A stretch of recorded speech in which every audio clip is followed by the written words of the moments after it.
श्रीमद कुंज विहारणे नमः। श्री स्वामी हरिदास विजय तीर्थराम, श्री युगल सरकार, सदगुरुदेव और आप सभी रसिक भक्त वृंदों के श्री चरणों में दास का साष्टांग दंडवत प्रणाम।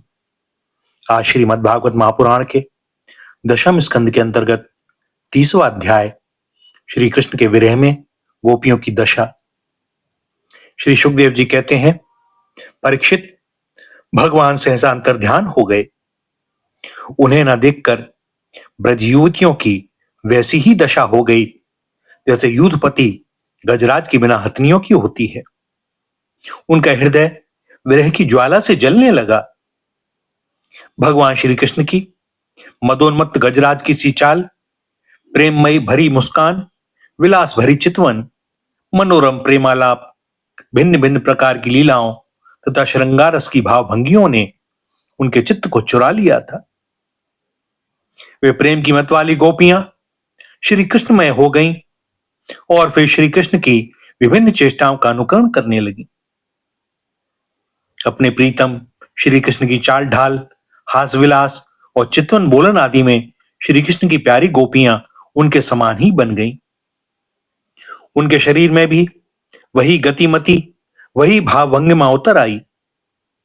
वे अपने को सर्वथा भूलकर श्री कृष्ण स्वरूप हो गईं और उन्हीं के लीला विलास का अनुकरण करती हुई मैं श्री कृष्ण ही हूं इस प्रकार कहने लगी। वे सब परस्पर मिलकर ऊंचे स्वर से उन्हीं के गुणों का गान करने लगी और मतवाली होकर एक वन से दूसरे वन में, एक झाड़ी से दूसरी झाड़ी में जा जाकर श्री कृष्ण को ढूंढने लगी। परीक्षित, भगवान श्री कृष्ण कहीं दूर थोड़े ही गए थे। वे तो समस्त जड़ चेतन पदार्थों में तथा उनके बाहर भी आकाश के समान एक रस स्थित ही हैं। वे वहीं थे, उन्हीं में थे, परंतु उन्हें ना देखकर गोपियां वनस्पतियों से, पेड़ पौधों से उनका पता पूछने लगी। गोपियों ने पहले बड़े बड़े वृक्षों से जाकर पूछा, हे पीपल, पाकर और बरगद, नंदनंदन श्याम सुंदर, अपनी प्रेम भरी मुस्कान और चितवन से हमारा मन चुरा कर चले गए हैं। क्या तुम लोगों ने उन्हें देखा है? कुर्बक, अशोक, नागकेशर, उन्नाग और चंपा, बलराम जी के छोटे भाई, जिनकी मुस्कान मात्र से बड़ी बड़ी मानिनियों का मान मर्दन हो जाता है, इधर आए थे क्या? बहन तुलसी, तुम्हारे हृदय तो बड़ा कोमल है। तुम तो सभी लोगों का कल्याण चाहती हो। भगवान के चरणों में तो तुम्हारा प्रेम है ही। वे भी तुमसे बहुत प्रेम करते हैं।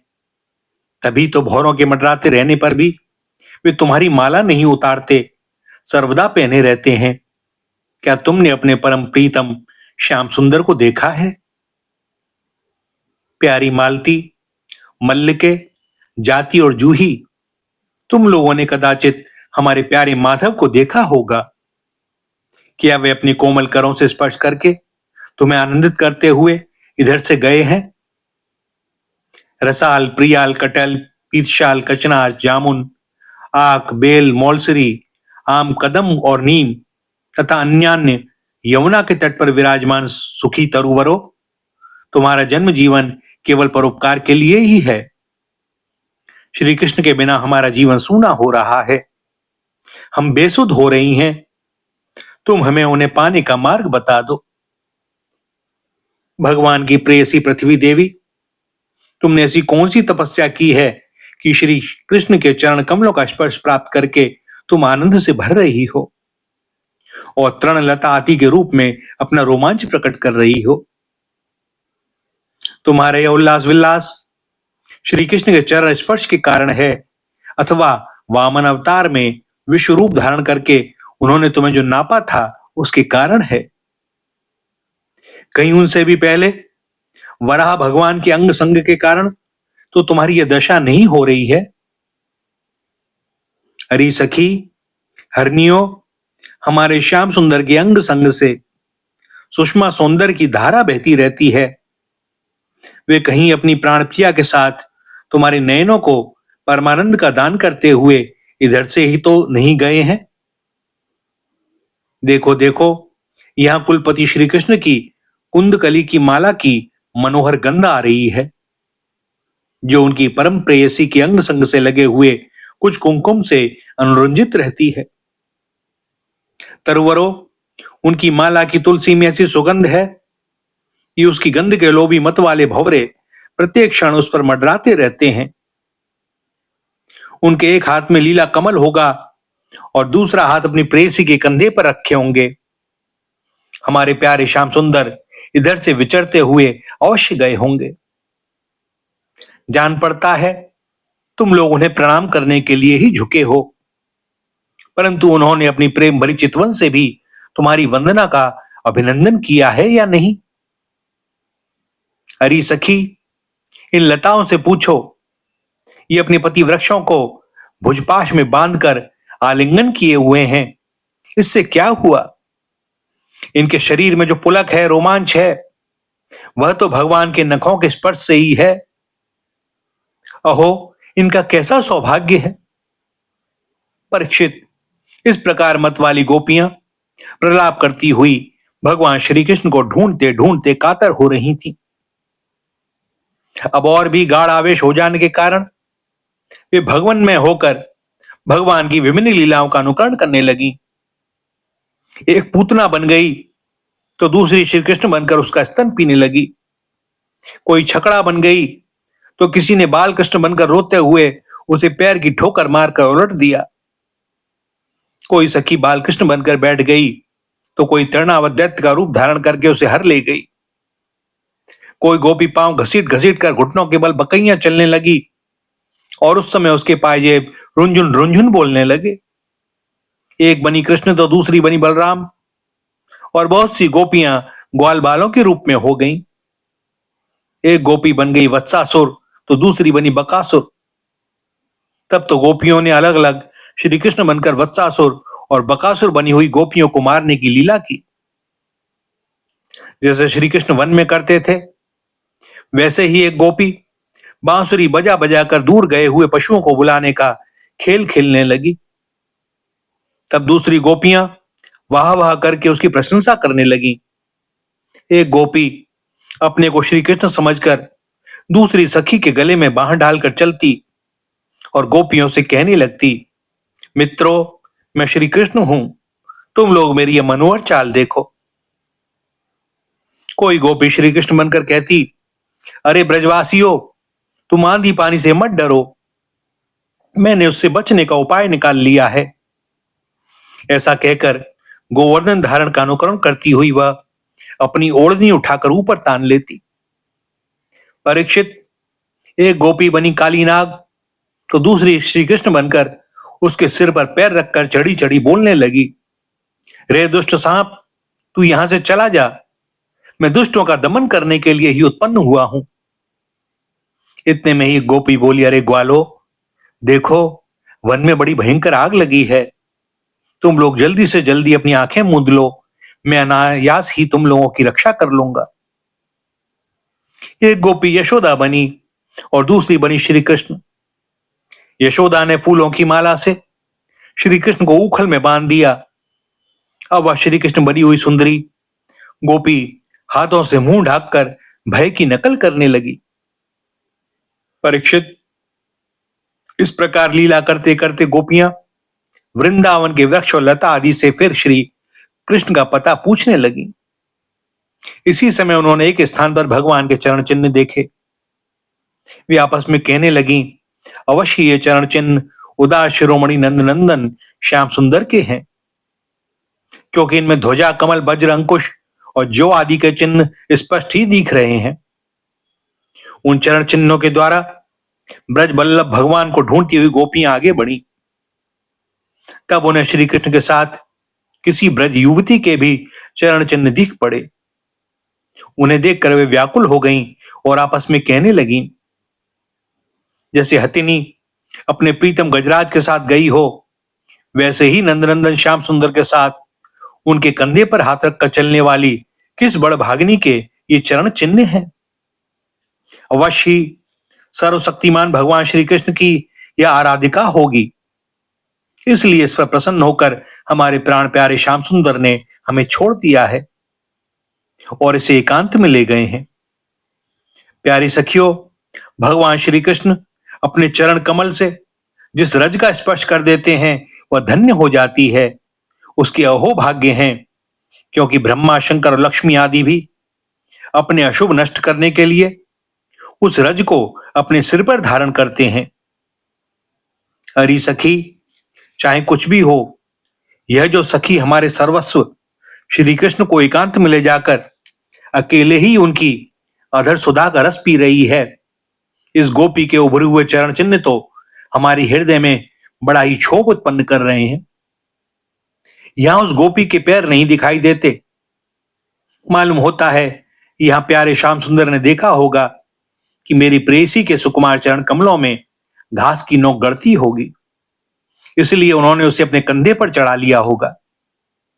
सखियों, यहां देखो, प्यारे श्री कृष्ण के चरण चिन्ह अधिक गहरे बालू में धसे हुए हैं। इससे सूचित होता है कि यहां वे किसी भारी वस्तु को उठाकर चले हैं, उसी के बोझ से उनके पैर जमीन में धस गए हैं। हो ना हो यहां उस कामी ने अपनी प्रीतमा को अवश्य कंधे पर चढ़ाया होगा।